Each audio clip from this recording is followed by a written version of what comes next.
Sam TV, la lumière salvatrice. Nouril Mutalsam TV, Nouril Mutalsam TV, la quintessence de la. اللهم صل على روح سيدنا محمد في الأرواح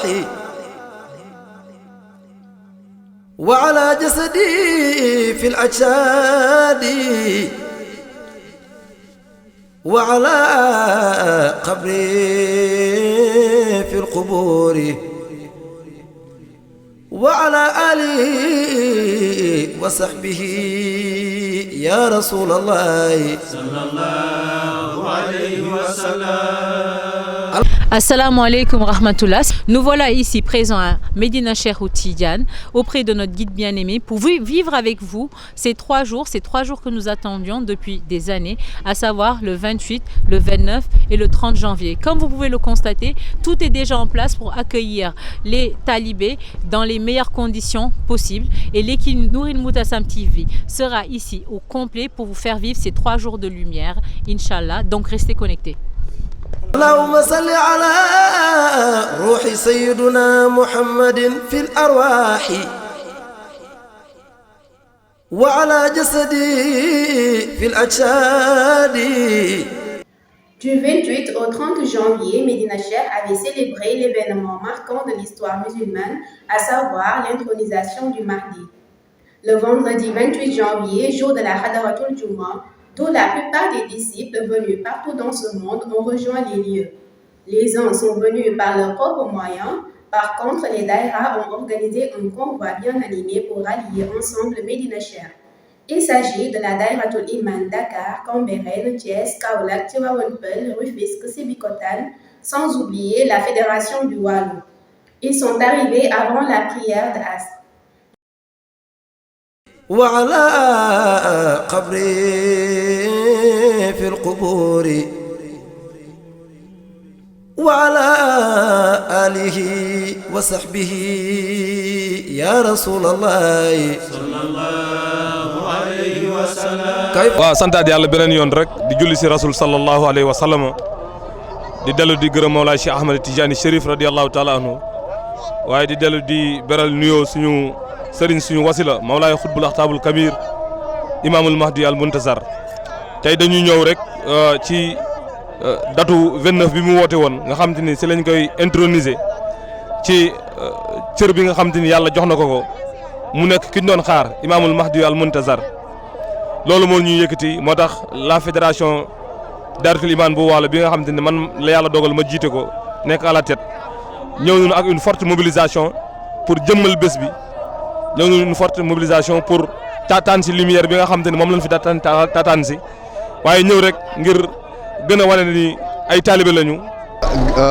ginnaaw loolu la ñuy sant suñu borom rek mooy mi nga xamante ni moo ñu may boole ñu suñu fekkee début mission Imam al Mahdi parce que ku xam ngënee li nga xamante ni nekk na si début mission missionnaire yu yàlla loolu soo ko fekkee da waroo def lu sant suñu borom subhanahu wa taala ndax soo xoolee Mawlaay Seydou Mohamed daan na ko jàngale.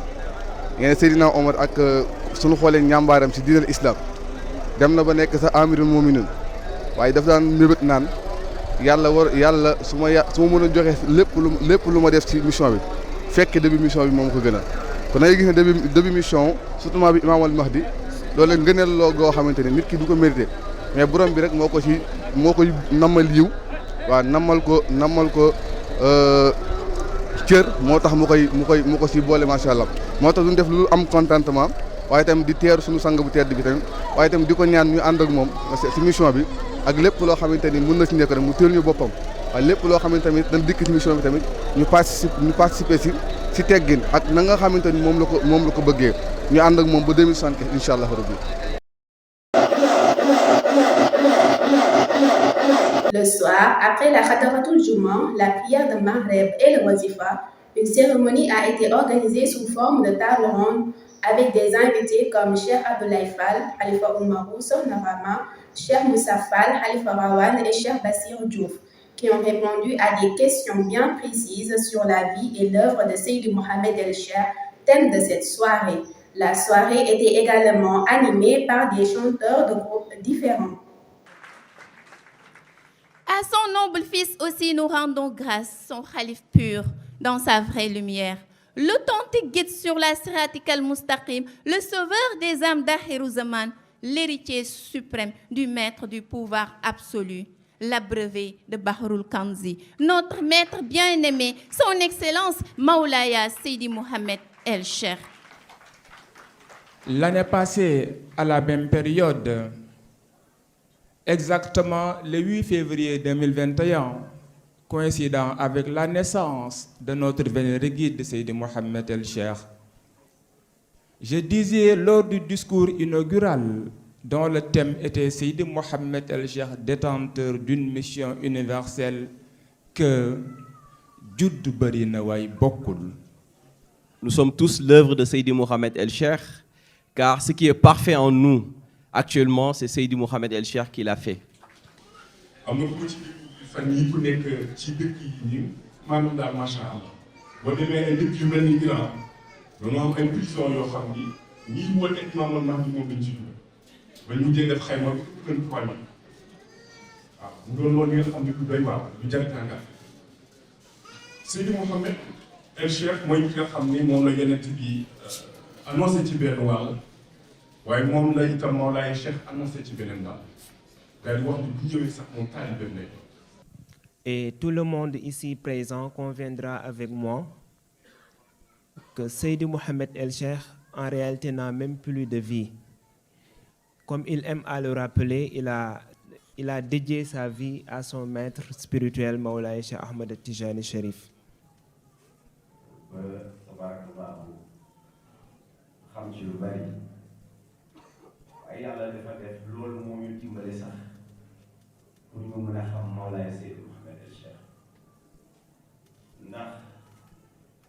bu fekkee ne naa fekk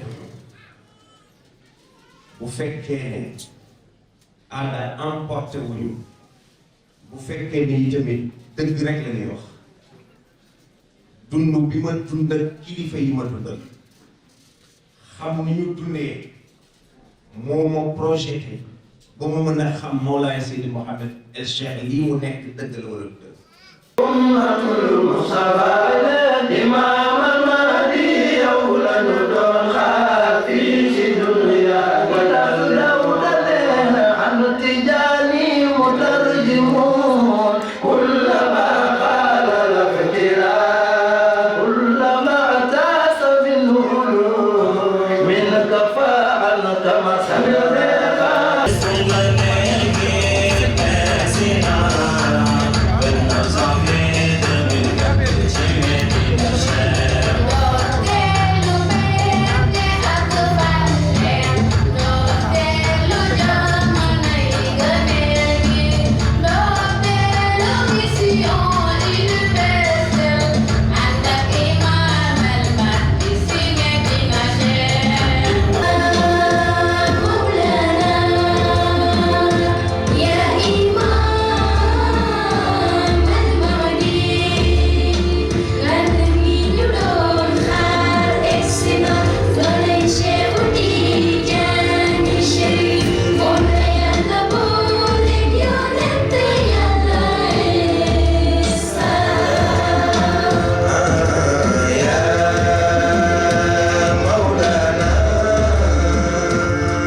Le 29 janvier, jour de l'intronisation du Mahdi, coïncidant au début de sa mission, a été symbolique. Comme l'avait recommandé Seydi Mohamed El-Cheikh, après la prière de Asr, toutes les personnes venues assister à cet événement ont porté du verre et se sont alignées dans la rue. Les hommes d'un côté, les femmes d'une autre, en face de la résidence du Mahdi. À 14h30, l'événement démarra par le zikr Allahu Nur la ilaha illallah.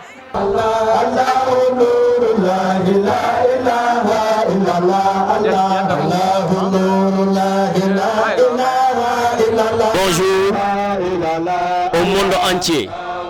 Bonjour à tous les Sénégalais. Bonjour, chers internautes, chers téléspectateurs de la chaîne de télévision Nouril Moutalsam TV. Nous vous saluons. Nous sommes à la grande cérémonie tant attendue. Une cérémonie tant attendue depuis des années. C'est quoi au juste? Il s'agit de la cérémonie d'intronisation de l'imam al-Mahdi al-Muntazar, Seydi Mohamed El-Cheikh, qui va marquer le monde en cette date inoubliable, en cette date marquante qui est le 29 janvier 2022. Donc, nous avons une invitée, Madame Diakhaté. Madame Diakhaté, où est-ce que vous venez? Qu'est-ce qui a valu votre déplacement pour venir ici au Sénégal et assister à la cérémonie tant attendue depuis des années de l'intronisation de l'imam al-Mahdi? Bonjour. Assalamu alaikum. Alors moi je viens de France, plus exactement de Marseille. Et nous sommes venus ici, mes enfants, mon mari et moi-même, pour assister au début du commencement, la mission. Et c'était vraiment improbable qu'on soit là, vraiment. Et je ne sais pas par quel miracle, mais Sanguebi a fait en sorte que tout se débloque au niveau administratif, au niveau organisation, alors que c'était loin d'être sûr qu'on soit là. Et pour rien au monde, on aurait raté cette occasion de venir tous en famille, Inch'Allah, pour être des témoins oculaires du début de la mission. Voilà. Voilà, nous sommes toujours ici, devant à Médina Cheikh, qui est une zone vraiment sainte. Comme je l'ai dit tout à l'heure, tous les disciples sont là. Tout le monde est vêtu de vert. Nous sommes en train de chanter Allahu Nur la ilaha illallah, qui est aujourd'hui un jour clé. Un jour qui sera inoubliable, un jour qui sera dans les annales. À l'instant, j'ai un disciple à côté de moi. Vraiment, on voulait demander quelques questions. Machallah, Ya Seydi, comment vous vous appelez? Machallah, Nouril Moutalsam. Je m'appelle Moussa Faye, disciple de Seydi Mohamed El-Cheikh, disciple de Sanguebi. Voilà. Machallah, Cheikh Moussa, vous avez vu tout ce qui est autour de nous. Vous avez entendu le son. Alors, qu'est-ce que vous sentez? Je dis que, enfin, voilà le jour attendu par toute la communauté musulmane, par toute la tariqa Tijaniya, par toute la communauté internationale, par tout le monde entier. Un sentiment de joie, de satisfaction, de plaisir, d'émotion, d'émotion. Machallah, Cheikh Moussa, vous venez d'où d'ailleurs? Parce qu'on voit que les disciples sont venus un peu partout, dans des zones vraiment différentes. Où est-ce que vous venez? Je viens de la Daïratul Iman de Sébikotane, dirigée par le président Alioune Diouf et Adam Ndion. Et on est de cette localité et nous sommes là-bas pour la Daïratul Iman. Nous faisons nos zikrs et nous travaillons pour Sanguebi dans cette zone, au niveau de kilomètre 50, au niveau de Sébikotane, au niveau de Pout, au niveau de Thiès. Machallah, Cheikh Moussa, on vous remercie. Salam alaikum sama yaay. Comme nous l'avons dit, nous sommes ici à Médina Cheikh, Médinatul Nour. Waaw, ñepp a ngi sol lu vert, góor ak jigéen ñaa ngi taxawee nii, góor yaa ngi taxawee nii. À propos, maa ngi nii taxaw ak sama benn yaay. Machallah, sama yaay tur bi naka la ak ban daayiratul iman kaw nga nekk? Daayira imam bu Cambérène laa nekk. waaw ñu ngi sant yàlla nag di ko gërëm bu baax moom mi ñu booleeg Imam Mahdi mi Sénégal nag dañu war a ànd sant yàlla bu baax moom mi ñu jox lii ñu jox nag xamuñu sax mooy kan bu ñu ko xamoon kenn du beddeeku waaye dañu xamul mooy kan ñun dañu war a sant yàlla man ne ba ma ko déggee mu wax kenn yóbbuuma dama daal di jóg dem sama yoon xam ne kii moom la fi yàlla teg yàlla nag bu la joxee nangul yàlla lu mu la joxee nangul waaye kii ñu am kenn xamul kan la te kenn mënu ko xamit te kenn du ko xam ñu ngi sant yàlla nag bu baax ba ñu yàlla boolee ci mission ku julli rek war nga sant yàlla ba mu ñu fekkee ba ñu boole ñu ci ba fekkee ko rek doy na waxutuma nag ñu boole la si waaw ñu ngi sant yàlla bu baax. macha allah sama yaay tur bi naka la fàttali ñu. Maymuna Diouf. Maymuna Diouf sama yaay Maymuna Diouf vraiment daayiratul iman bu Cambérène vraiment lu mu wax nii mooy wane ne yëg-yëg la xolam lay waxee waxu dëgg lay wax waxu xaqiqa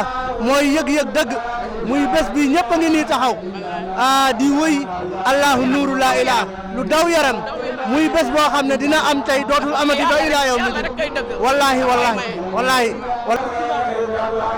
donc nous sommes là toujours le zikr continue tout le monde est là les disciples alors j'ai un khalife de Rufisque qui est là devant moi machallah khalife donne-nous le nom quel est le nom machallah. Voilà, c'est Moustapha Kane, je suis de Rufisque machallah. Machallah al khalifa vous êtes de Rufisque, tout le monde est là, vous avec les disciples, tout le monde vêtu de vert. Alors pouvez-vous nous dire qu'est-ce que vous ressentez aujourd'hui? Machallah, notre impression c'est une très grande fierté d'être là avec nos condisciples pour vraiment magnifier avec notre guide spirituel, Moulay Seydi Mohamed El Cheikh, Imam Al Mahdi, cet événement tant attendu, machallah. C'est un événement quand même qui marque un tournant dans l'histoire de sa mission, parce qu'officiellement, c'est aujourd'hui que va débuter sa mission qui, comme nous le savons tous, est une mission universelle. Donc c'est le début du commencement d'une mission qui va vraiment s'étendre sur toutes les contrées, Inch'Allah, par la grâce du Tout-Puissant et par la grâce du prophète bien-aimé et de Moulay Cheikh Ahmad Tidjani Chérif radiyallahu ta'ala. Machallah, donc aujourd'hui c'est l'intronisation officielle. Tout à fait. Tout le monde est en train d'attendre. On voit tout le monde est vert. Tout à fait. Les drapeaux qui flottent en haut. Les drapeaux sur lesquels il y a Allah Nourou la ilaha illallah ou bien photo Cheikh Tidjani Chérif avec Sangbi. Machallah, Al-Khalifa Seydi Moustapha Kane, on vous remercie de cette... Merci beaucoup, merci et bonne continuation, machallah.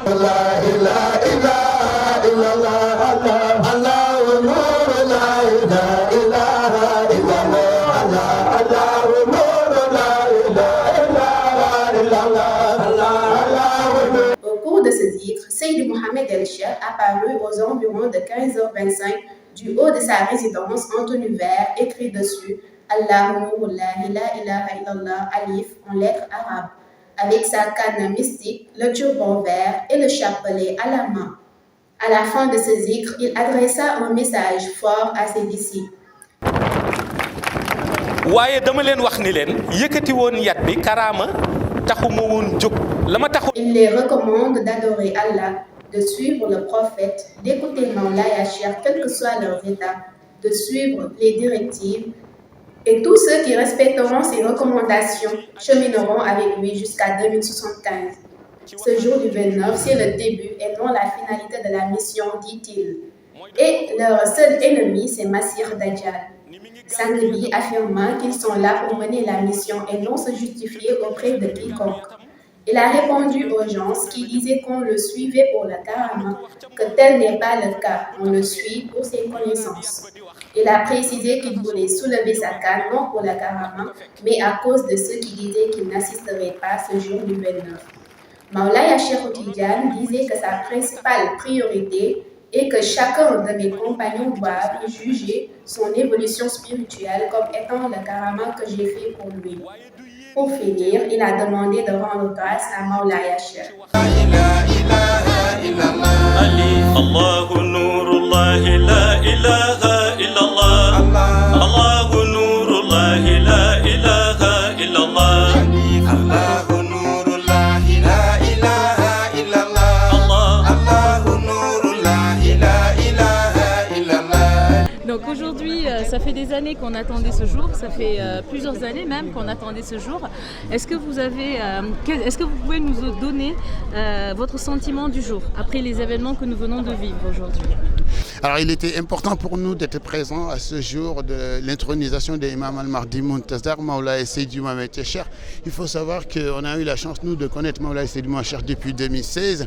Et c'est vrai que depuis 2016, il n'arrêtait pas de nous parler de cet événement de démarrage de sa mission en 2022. Mais de sa mission en tant qu'imam al-Mahdi Muntazar. Parce que Mawlaï Seydi Mohamed El Cheikh, en tant que Khutbul Akhtabul Kabir, a démarré sa mission depuis fort longtemps maintenant, depuis 97, alors qu'il avait 14 ans quand il a rencontré Mawlaï Cheikh Tidjani.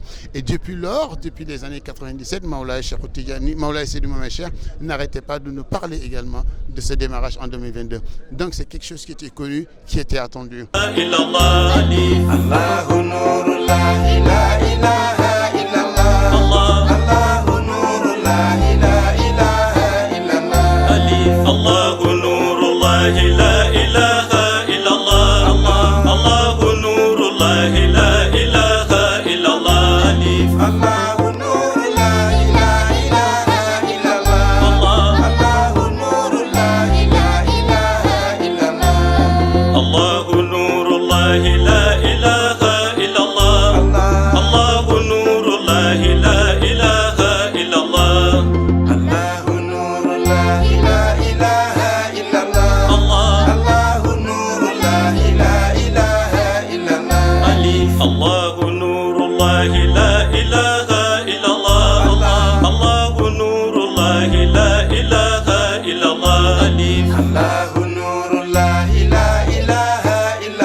إنا فتحنا لك فتحا مبينا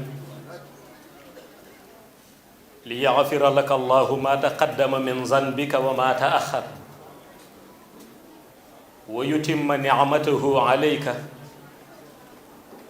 ويهديك صراطا مستقيما وينصرك الله نصرا عزيزا. Le soir, à 21h30, Seydi Mohamed El Cheikh a tenu un discours dans lequel il a retracé sa vie, son enfance, la famille dont il est issu, de la bonne éducation qu'il a reçue auprès de ses parents, ce qui lui a été utile par la grâce du Seigneur, de son apprentissage coranique, de sa vie scolaire, tout en étant un enfant mystique, de sa relation avec ses amis de longue date, et il a partagé des anecdotes. Il dit également comment Mawlaï Cheikh l'a éduqué spirituellement et l'a confié cette mission universelle à l'approche de laquelle Seydi Mohamed El Cheikh était entre ses mains et ceux du prophète, paix et salut sur lui, pour un retrait spirituel pendant 45 jours. Et la finalité, c'est qu'à son début, tous ses faits et gestes soient celles de Mawlaï Cheikh. Il a demandé à ses compagnons de respecter les ordres du missionnaire, quel que soit l'état dans lequel ils sont. Il a expliqué que l'imam al-Mahdi, c'est l'âme d'un Khawsoul que l'on a inséré dans l'âme d'un Khutb, d'où le nom Khutbul Akhtabul Kabir. Et ce sont deux personnages différents. Il poursuit son discours par recommander à ses disciples de ne plus s'aventurer dans des débats inutiles et de continuer sur leur ligne de conduite. À la jeunesse consciente africaine d'essayer pacifiquement d'être dans les grands instants de décision en ayant les diplômes qu'il faut. Et c'est ce qui peut régler le problème de l'Afrique. اللهم صل على سيدنا محمد الفاتح لما أغلق والخاتم لما سبق الناصر الحق بالحق والهادي إلى صراطك المستقيم وعلى آله حق قدره ومقداره العظيم سبحان ربك رب العزة عما يصفون.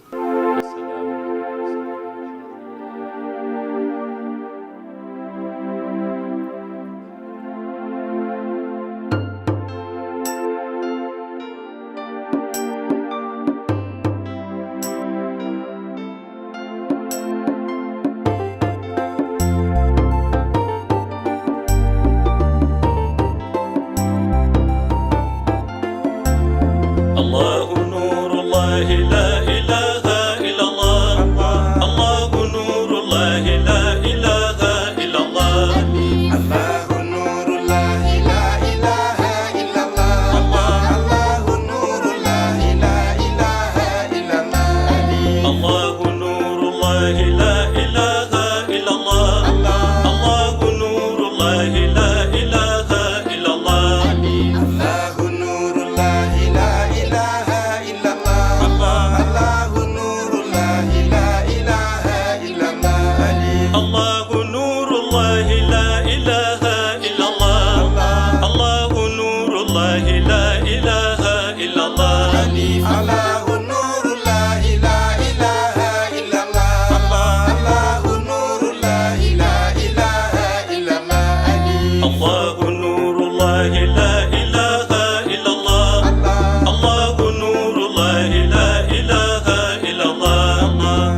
ربنا ولك الحمد. الله أكبر. الله أكبر. الله أكبر. الله أكبر. على سيدنا محمد الفتح لما ولق والقتل لما سبق نصره بالحق والهادي الى صراطك المستقيم وعلى آله حق قدره ومقداره العظيم. اللهم صل على سيدنا محمد الفتح لما ولق والقتل لما سبق نصره بالحق والهادي الى صراطك المستقيم وعلى آله حق قدره ومقداره العظيم. اللهم صل على سيدنا محمد الفاتح لما أغلق والختم لما سبق نصره بالحق والهادي إلى صراطك المستقيم وعلى آله حق قدره ومقداره العظيم. اللهم صل على سيدنا محمد الفاتح لما أغلق والختم لما سبق نصره بالحق والهادي إلى صراطك المستقيم وعلى آله حق قدره ومقداره العظيم. اللهم صل على سيدنا محمد الفاتح لما أغلق والختم لما سبق نصره بالحق والهادي إلى صراطك المستقيم وعلى آله حق قدره ومقداره العظيم. اللهم صل على سيدنا محمد الفاتح لما أغلق والختم لما سبق نصره بالحق والهادي إلى صراطك المستقيم وعلى آله حق قدره ومقداره العظيم. اللهم صل على سيدنا محمد الفاتح لما أغلق والختم. 30 derniers jours de la cérémonie, comme d'habitude, le Wazifa d'Isbar a été organisé après la prière de Asr. Tout juste après le Wazifa, Sangbi a tenu un discours pour rappeler qui est Mawlaya Cheikh, ses grades en tant que Khatmiya et Katmiya du prophète, son grandeur, sa relation avec le prophète. Ceci dit, tous les saints doivent passer par Mawlaya Cheikh pour être reconnus. Étant donné que l'imam Mahdi est un saint, il ne peut aller sans Mawlaya Cheikh et forcément doit être dans son tariqa, puisqu'il en a besoin pour bien mener sa mission. Il dit également que la mission de l'imam Mahdi est garantie et il la réussira avec ou sans aide. Pour bénéficier de cette mission, il faudra suivre les recommandations. Lorsque l'imam al-Mahdi apparaît, nul ne peut justifier son manque de lumière. Il relèvera tous les défis et à travers ses voyages, il réparera les âmes. Cette journée a mis fin à ces 72 heures de lumière par lesquelles certains sont venus pour assister, mais d'autres pour travailler dans plusieurs domaines comme la santé, le commerce, la sécurité, l'organisation, les médias, pour ne citer que cela, afin de participer à la réussite de cet événement. إلى صراط المستقيم وعلى آله حق قدره ومقداره العظيم. إن الله وملائكته يصلون على النبي يا أيها الذين آمنوا صلوا عليه وسلموا تسليما. صلى الله تعالى عليه وعلى آله وصحبه وسلم تسليما. سبحان ربك رب العزة عما يصفون والسلام على المرسلين والحمد لله رب العالمين. Nour il Mutalsam TV, la lumière salvatrice.